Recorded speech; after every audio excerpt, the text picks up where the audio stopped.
Good afternoon. This is the Tuesday, February 16th meeting of the Assembly Judiciary Committee. I'm Mike Feuer. I'm the chair of the committee. We have a quorum. Let's call the roll, please. Feuer. Here. Tran. Brownlee. Evans. Hagman. Jones. Knight. Liu. Monning. Very good. A quorum is present. We only have two bills before us this afternoon. Recall the rule of the committee is two witnesses on each side, 2 minutes each. We will take Mr. Furutani's measure, item 2, AJR 25 first. Mr. Furutani, welcome.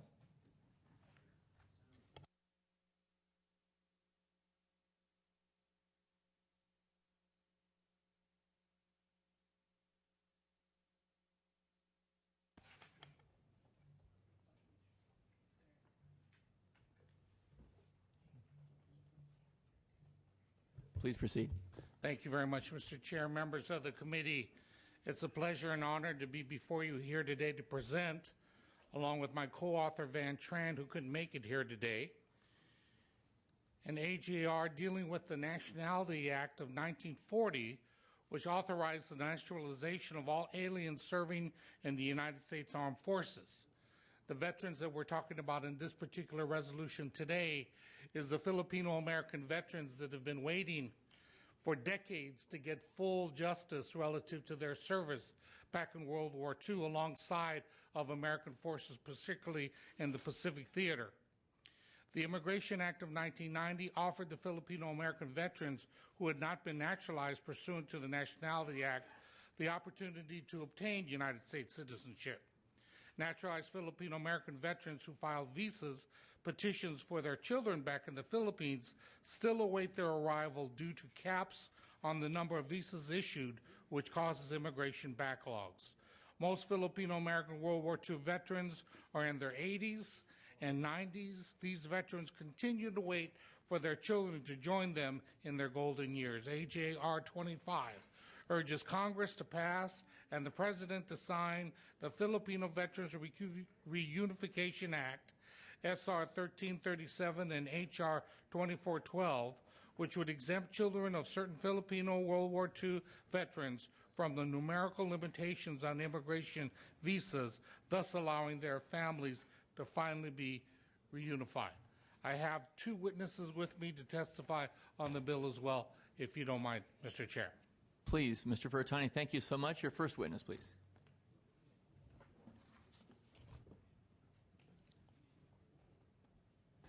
Good morning, Chairperson. Good morning, committee members. I appreciate the time. My name is Bobby Roy, and I'm a member of Cairo Omicron Incorporated, a fraternal organization that provides formal and informal direct services to Filipino World War II veterans in various parts of California. We end up being stand-in family members to many of the veteranos we serve, and yet we know that we cannot truly replace the flesh and blood that lives thousands of miles across the Pacific Ocean. We support this resolution because family reunification has long been a cornerstone of both American law and INS practice. And beyond law and practice, however, family lies at the foundation of the Filipino and Filipino-American identity. This resolution acknowledges and honors the law, the practice, and that identity. Thank you. Thank you very much. Your next witness, please, Mr. Furutani.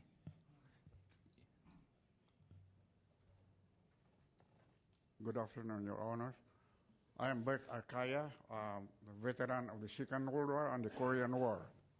I am also the present commander of the United States Filipino War Veterans Legion here in Sacramento.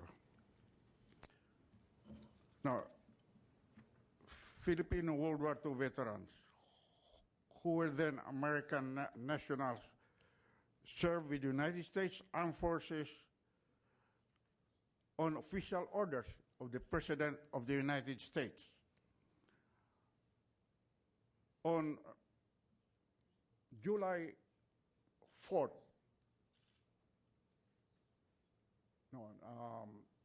sometime in July 1941, the President of the United States issued a military order calling all Filipino soldiers into the service of the United States Armed Forces. When we were inducted into the United States Armed Forces in the Far East, or USAFE for short, we were required to take the Pledge of Allegiance to the flag of the United States and to the republic for which it stands, not to the flag of the Philippines. After the Pledge of Allegiance, we were required to take the soldier's oath to defend the Constitution of the United States against its enemies, foreign and domestic, not to the Constitution of the Philippines. During World War II, Filipino soldiers suffered lack of ammunition, supplies, hunger, diseases, and other forms of hardships, together with our American comrades in arms. When the USAFE was ordered by the American general to surrender,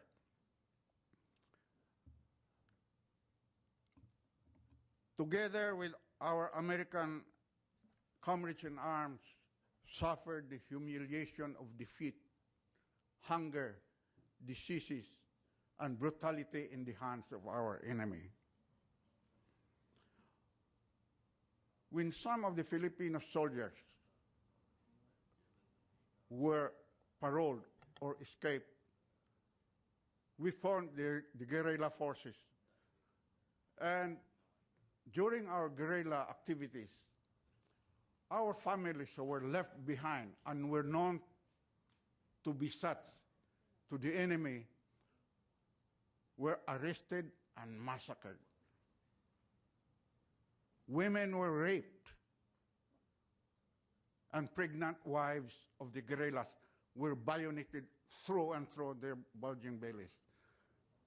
Some of their infants were thrown up the air and caught with the gleaming bayonets of the enemy.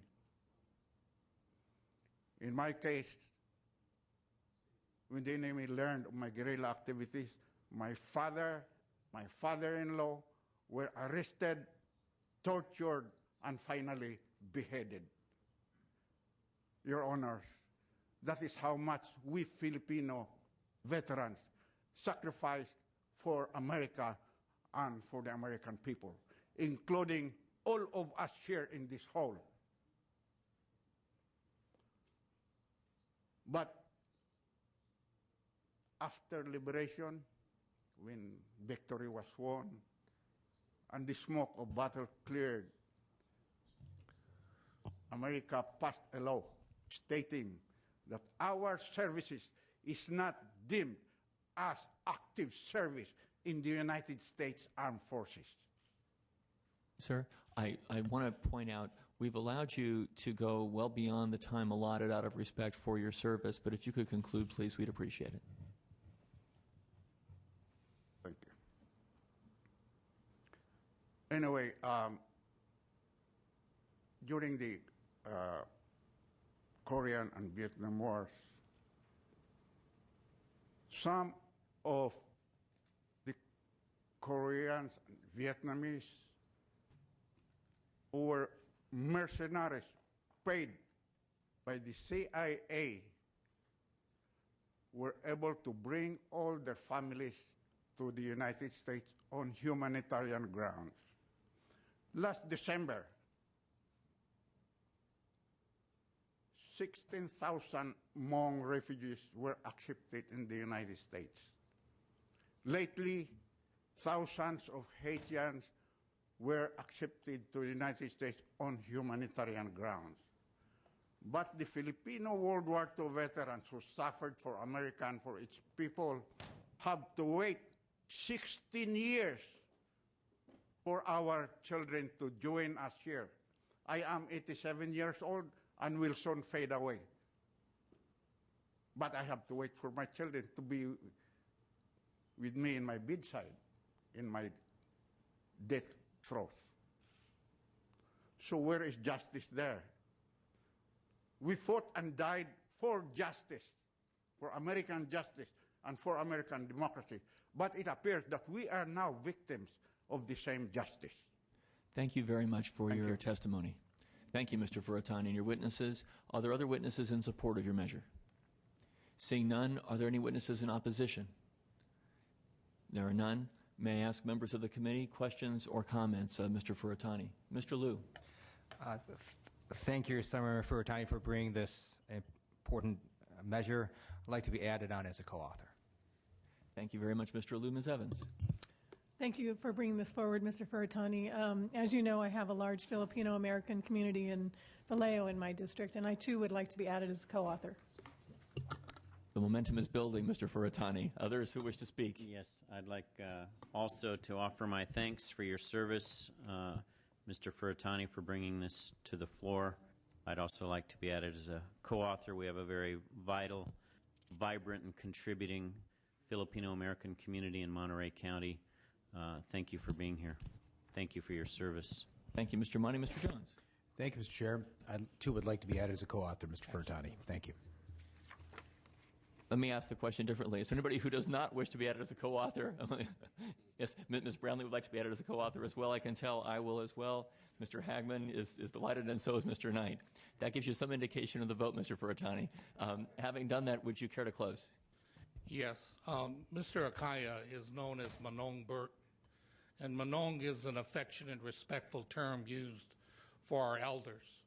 And the Filipino-American World War II veterans have been on this cause of justice for decades now, just to deal with the Rescission Act, where they were taken away relative to their veteran rights after World War II, to get them fully appreciated and their status back as people that served the United States during World War II.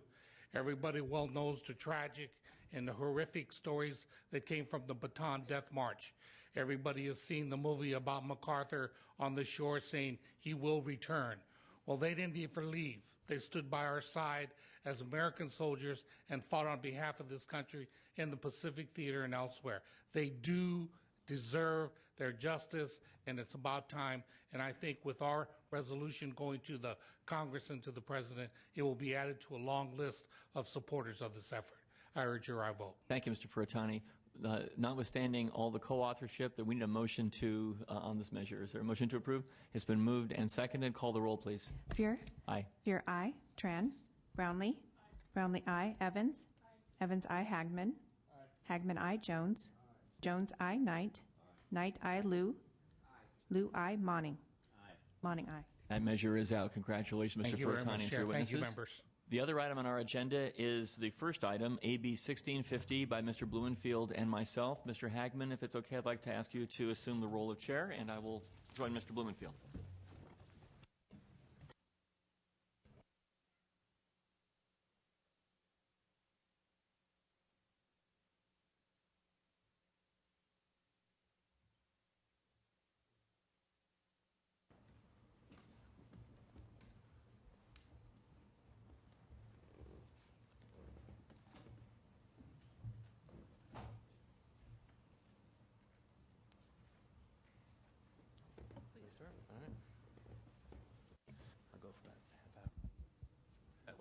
Thank you. We have item number 1. Please present your bill. Thank you, Mr. Chair. I rise today with the chair of your committee in presenting a very important bill that is designed to make sure that our tax dollars do not subsidize a terrorist regime and do not work at cross purposes with our national government that is moving to sanction companies that do business with that terrorist regime. Talking about Iran. Thank you for allowing me to have the opportunity to present and talk about this bill. It's crucial that we act now for several reasons. First and foremost, all you need to do is pick up the newspaper. Even in today's headlines, front page is talking about that they have, it's basically Iran is devolving into a military dictatorship. You look at some of the headlines before that. Iran boasts of capacity to make bomb fuel. That was just a couple days ago. Iran president moves ahead on uranium processing. It is happening at a rapid clip. So why now? Why are we coming forward with this bill now? For several reasons. One, because of the urgency of the timing, and we're talking about an existential threat. We're talking about stability in the Middle East and potentially in our own country. But also because right now the Congress is also moving. in a way. Now, Congress has moved on this issue, and I was involved with that back in 1996. I was on staff with Congressman Berman when he authored the ILSA, the Iran-Libya Sanctions Act, which became the Iran Sanctions Act. But that helped to some extent create some sanctions and some pressure on the regime, but the regime is more dangerous than it ever has been. Congress at this point is moving forward on several bills that have already passed the House and the Senate, and these bills would not only increase the sanctions that the federal government is putting in, but for the first time they are expressly allowing states to take an action that we may or may not have been able to take before under current law. And specifically that action is to say that no contract that any government entity enters into will be with a company that is doing business with the Iranian petroleum oil sector. And it's defined as companies doing more than $20 million worth of business, and there's a number of strict definitions. The same definitions that are in the federal bill, we are tracking in this state bill. So this bill is to both send a message and have a real impact on companies, on foreign companies, that are doing business with the Iranian petroleum oil sector. And the reason why it's targeted to foreign companies is because U.S. companies are already not allowed to do this under the law. So right now, there's no level playing field. You have a situation where U.S. companies cannot interact with the Iranian regime, and foreign companies, some of them are, and our tax dollars are potentially subsidizing these kinds of things. This bill is an effort to say no, enough is enough, and to force these large companies to make a choice. They either stand with the 8th largest economy in the world and they work with our business, or they can take their marbles and go to a terrorist regime that's going to be sanctioned by the U.S. Even further and contribute to the destabilization of the entire world. So that's to give you a sense. This bill is dealing with some very large issues, but it's not just a foreign policy bill. It's very different because it's dealing with our tax dollars and how our money is spent here on the state level. Thanks, Mr. Bloomfield. So, as recently as this week, we have seen Iran move in an increasingly belligerent way. We know on Friday, for example, it declared itself a nuclear state. So why are we bringing a bill that relates to international affairs here to the California legislature, particularly at a time when we're facing so many crises? I personally am not a fan of such bills under many circumstances. This is different. It's different for a couple specific reasons. First of all, as Mr. Bloomfield indicated, the nature of the threat is much more severe internationally. Second of all, this is an opportunity for us not to be creating a foreign policy, but to be accepting the invitation of Congress to act as it is suggesting other cities and states across the country can act, to bolster federal policy, to replicate federal policy at the state level. That's what this bill is about. It's about acting consistently with our national interest, and as Mr. Bloomfield indicated, we are the 8th largest economy in the world, and I think many of us recognize there are moments when California can play a role that's not only intrinsically important, but has a catalytic effect in inspiring action in other states and indeed internationally. If a country the size of a middle-sized European country like Italy were to take an action like this, it would send reverberations around the world. We can do the same here in this chamber today. Now, in terms of the mechanics of the bill, as Mr. Bloomfield indicated, this, consistent with federal rules, would say if you are a company engaged in $20 million or more of business in Iran's energy sector, you face the choice that Mr. Bloomfield indicated. You either continue that engagement with Iran in helping fuel, literally, their nuclear ambition, their internal descent of suppression, there's a suppression of dissent, and their effort to export terror elsewhere, or you stand with the vast array of international view regarding what's important in terms of stabilizing international security. The bill, as Mr. Bloomfield indicated, is a way to even the playing field because current California companies already precluded from engaging in this kind of contracting with Iran. To allow the status quo to remain is to disadvantage American companies and favor international companies. Lastly, this is a bill that allows for changed behavior.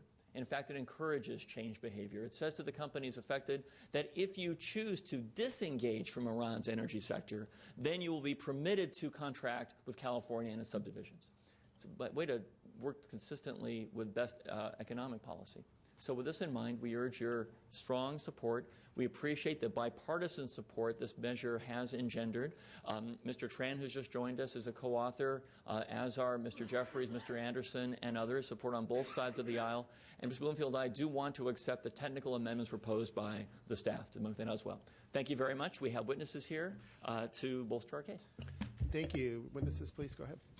Thank you. Cliff Berg, here on behalf of the Jewish Public Affairs Committee. The Jewish Public Affairs Committee, or JPAC, is the state lobbying arm of the organized Jewish community, including all the Jewish federations and JCRCs around the state. We urge your support. I want to thank the two authors for bringing this measure forward. It is a time of international crisis, and the timing could not be more impeccable in terms of helping ratchet up the international pressure on the terrorist government of Iran and to be consistent with both the U.S. government and international agencies responsible. Just briefly, I think the authors did a good job of citing the rationales for this legislation. I mean, clearly, on behalf of the Jewish Public Affairs Committee, the Iranian regime has made it clear that they intend to use a nuclear weapon against the state of Israel, an issue of prime concern to us, but the list of reasons why this is good public policy just don't go to the threat to Israel. Human rights, the Iranian regime is terrorizing its own people. We just saw within the last week, in addition to hanging protesters and those who disagree with their government, terrorizing women, gays, labor union activists, anyone who disagrees with the regime, attacks on Americans around the world, attacks on Jews around the world, attacks on Israelis around the world, civilians and military. The list goes on and on. We urge your support of this measure. It is part of an international effort to deal with a huge problem that the entire region is facing. Thank you, Mr. Chair. Thank you, Mr. Chair. My name is Sam Yebri, president of 30 Years After. 30 Years After is a civic organization based in Los Angeles that promotes the participation and leadership of Iranian American Jews in American political and civic life.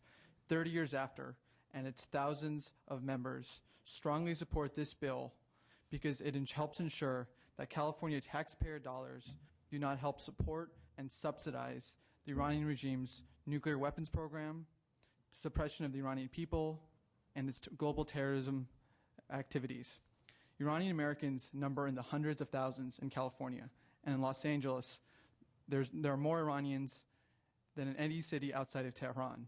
It's for this reason that the Iranian community, and I've been in touch with many leaders in communities throughout the state, including the Baha'i Iranian American community, support this bill because it forces companies to choose to do business either with the state of California or with the terrorist regime in Tehran. Based on the Iranian American community's contacts with family and friends in Iran, we believe strongly that the Iranian people need and are aspiring for the international community to take steps such as passing AB 1650 to put pressure on the Iranian regime and to punish corporations that are continuing to support Iran. This conclusion is buttressed by the statements and slogans of the Iranian people, who on a daily basis are publicly asking for President Obama, the American people, and for the international community to take steps to help them in their search for freedom. Finally, California can and should play a catalytic role in prompting similar legislation throughout California and helping the Iranian people prevent Iran from obtaining a nuclear weapons program and helping the Iranian people in their aspiration for freedom and democracy. Thank you for your time. Thank you. Do we have any opposition to this at this point? Any more witnesses to support, I should say, first of all? If not, we'll witnesses for the opposition.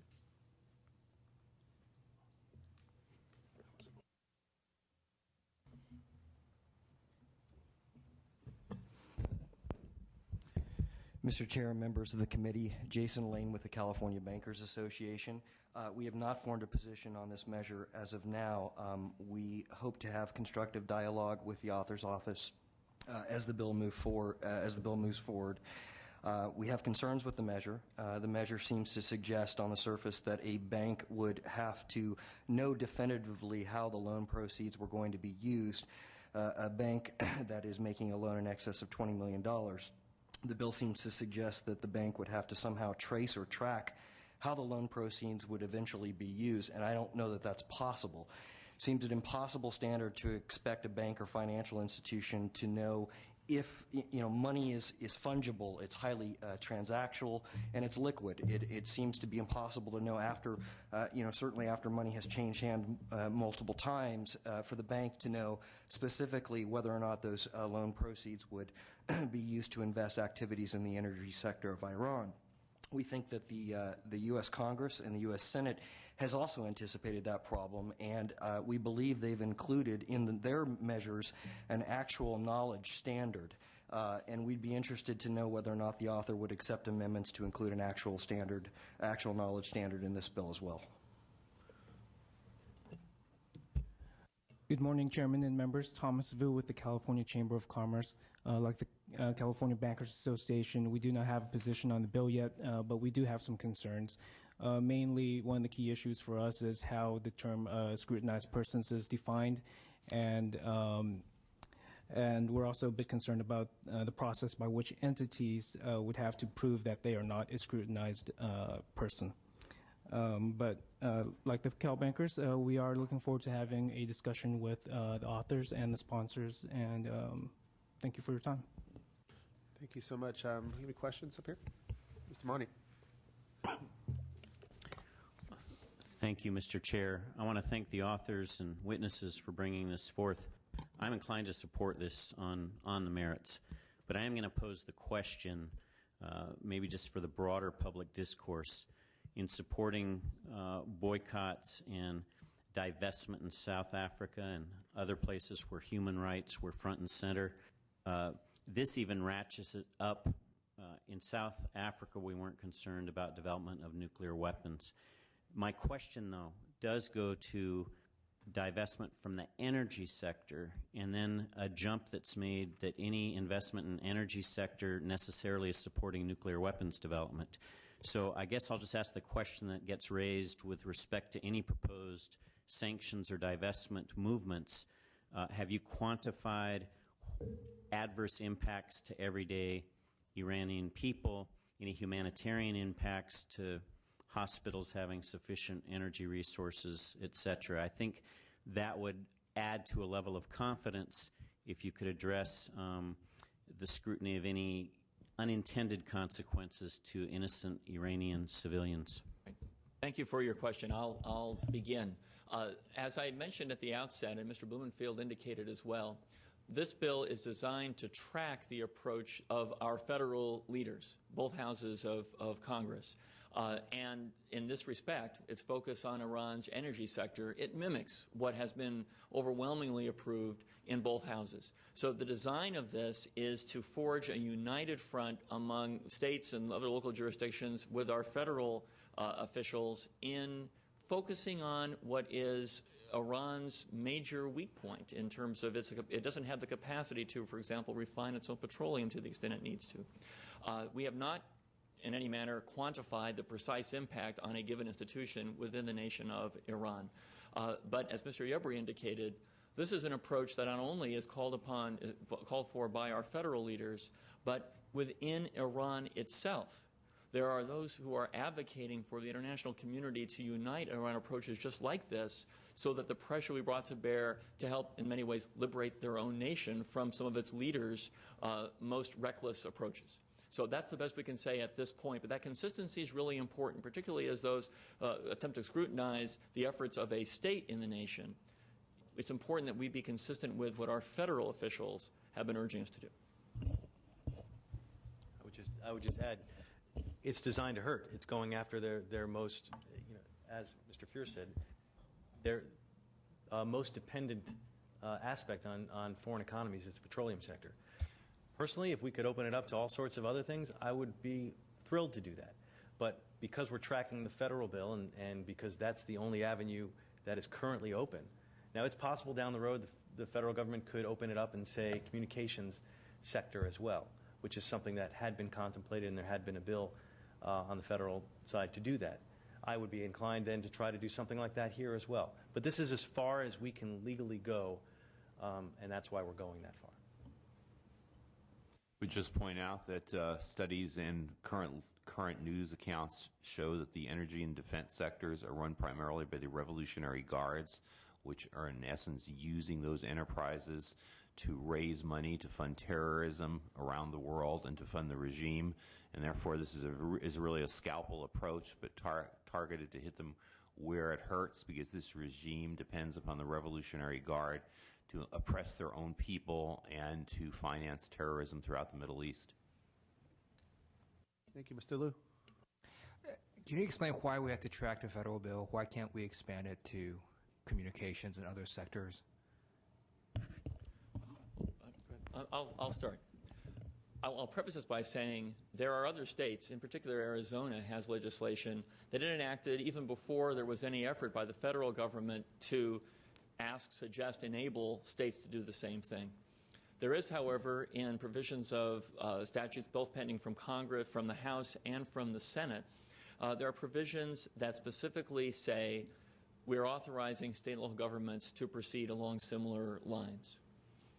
We could decide to act beyond those boundaries.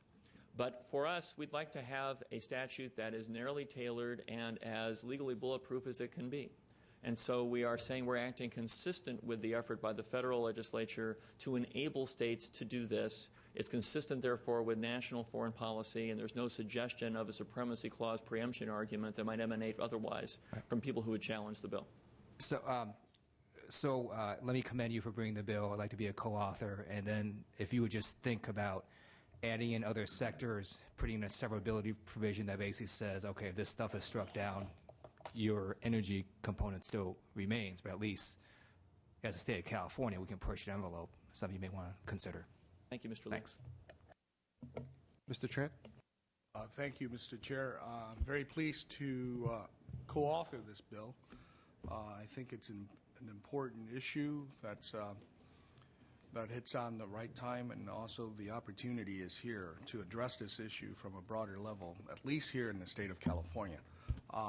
The two issues that the bankers and the chamber brought out, I'd like the author to address on the standards, because there seems to be some ambiguous language included in the bill in terms of the scrutinized person definition, and also the actual knowledge standard as well. So if you can elaborate a little bit more on that. Those are important legal issues, obviously.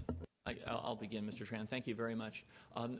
The headline is, of course, as with all legislation we've worked on together, more than happy to work with those who have expressed concerns to try to alleviate those concerns and see if we can find common ground. That's the headline. There are some details, though. First, the concerns expressed by these two entities, this is the first time we've had any engagement from these two entities as we're standing here today. So very open to having that conversation and looking forward to having it continue over the course of time. We would want to do so with great care. We want to be sure, for example, that we accommodate, if we can, the goal of people really knowing what they're doing is unlawful. On the other hand, assuring that we don't create perverse incentives not to know information about what might be supplied to Iran. So I think there is a potential for us to find common ground. These are important issues to consider. Look forward to having those conversations as the bill moves ahead. And one other point I would add is that it's a self-certification. So they're going to certify, a company would certify that they don't have knowledge of this. And then if the awarding entity says, well, no, you do, then there's, then they can say that they don't, and that's a process. But at this point, it's a self-certification. So, thank you, Mr. Jones. I want to thank you both for bringing the measure forward, and I want to thank your witnesses as well, and I'd like to be added as a co-author. Thank you, Mr. Chairman. Thank you. I just have a couple questions, too, if you don't mind. So as the federal legislation gets developed, designed, as it gets looked at, there probably will be changes in that. Are you anticipating maybe paralleling your bill with any federal statute changes along their process, A. B, as a local, coming from local government, how would we, from a local perspective, even know? Would there be some kind of list, so to speak, or would they even know how to double check if any of their? I wouldn't see how that would come up at all on our local side. But if there were, by chance, deal with an entity that were doing a solar plant in their area, and they happen to have interests out of the country, is California going to be, like leaving a list for them to check, or what kind of due diligence do we put on our local entities to accommodate this bill? Yeah, I will start. As to the first of those questions, which I forgot, actually, remind me again. That was as federal legislation. Oh, that's of course. Yeah, the answer is that we have actually been carefully tracking the evolution of federal legislation. So, the status is on a vote of 400-something to a handful of votes, the measure that enables us to move forward and that focuses on energy sector, those measures have passed the House of Representatives. In the Senate, a measure that subsumes those two concepts within it has, on a voice vote, passed. So that's the status of things at the moment, and our bill is reflective of the content of each of those measures. Now, it could change in a subsequent conference approach, and if it were to change in any meaningful way, we want to track that legislation. With regard to the point about local government, we purposely have designed legislation that has no meaningful costs associated with it, yet an important function that it performs. So there is, as Mr. Bloomfield indicated, a self-certification element to this. The bill does not currently contemplate a master list being taken up someplace. It requires local government to ask a company to self-certify, and if there's other information in the public domain, it can ascertain that. There's no duty on the part of a local government, however, to do its own independent investigation. Just to add one other thing about we're pretty comfortable where the federal bill is going to be because in the conference process, it has to be within the scope. So there has to be, the House bill is like this and the Senate bill is very close, so the differences are fairly minimal. They'd have to go through a lot of machinations to take a whole other approach because of the rules of the conference process. It has to be the difference between the two bills. See no other further comments? Just one brief comment. Speaking of federal legislation, you can't get two members of Congress who are so ideologically different to author this and has bipartisan support. In the House, Barney Frank. In the Senate, it's Sam Brownback, who's one of the most conservative Republicans. But both are very strong human rights activists, actually. And you can't find two members of this assembly with vastly different tastes in food than Mr. Bloomfield and myself, so it's almost the same thing. Great. Would you like to close at this point? Urge your aye vote. Thanks. Now we're voting on with the two technical amendments we discussed earlier. There are several technical amendments that we're accepting. Okay. Guess roll call. We need a motion. Seconded. Fear. Aye. Fear, aye. Tran. Tran, aye. Brownlee. Brownlee, aye. Evans. Evans, aye. Hagman. Hagman, aye. Jones. Aye. Jones, aye. Knight. Knight, aye. Liu. Aye. Liu, aye. Monning. Monning, aye. Thank you, colleagues.